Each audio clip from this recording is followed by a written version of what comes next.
Donald Trump. It's just me, Paula Poundstone. I was just playing with the cats. One of my most memorable Christmases was when I was employed bussing tables at a restaurant in Boston. I lived in a rooming house that was several blocks away from my job. It was a 5-floor walk up to my room that had a closet, a sink, a desk, a chair, and a refrigerator. And I shared a bathroom down the hall with the other tenants.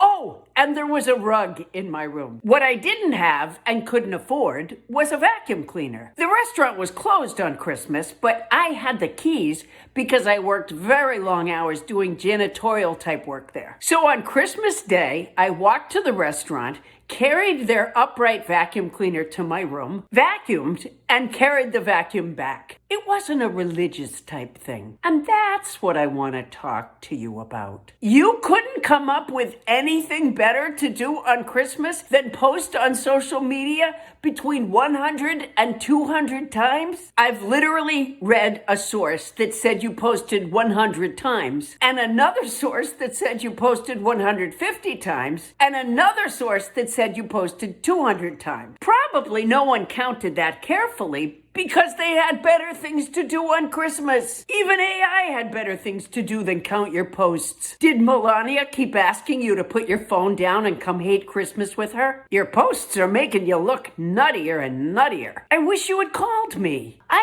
have some ideas of what you might do. You have a nativity, right? You could kneel on Joseph's neck, drag Mary through the hay, deport them, and put the baby Jesus in detention. You could reunite your January 6th choir, if they're not all working for ICE that day, and go caroling. You could call Norway and bully them about the Peace Prize some more. You could call Mike Pence and ask if he's still mad. You could ask the FBI if you could do some redacting on the Epstein files. You could call your doctor and ask what the latest MRI was for. You could go to Greenland and see if they'll tolerate you any longer than they did J.D. Vance. If the grandchildren come by, you could get Don Jr.'s old Operation game out of the attic, where you take the plastic maladies out of the holes in the Cavity Sam character with tweezers, and you and the grandkids could take his insurance away. You could get a 10-foot pole and see if Melania's warmed up enough to let you touch her with it. You can see if you can recognize Sylvester Stallone without a name tag. You could study for your next cognitive test. Same thing with New Year's Eve. I'll be in San Francisco doing my stand-up comedy show at the Palace of Fine Arts, but I'd be happy to take your call. There are still tickets available. Go to paulapoundstone.com. That's how you get them. No, I'm not giving you free tickets. But whatever you do, don't sit home posting stuff like you did on Christmas Day. It may be the last Merry Christmas you ever have. That has kind of a Exhibit A feel to it.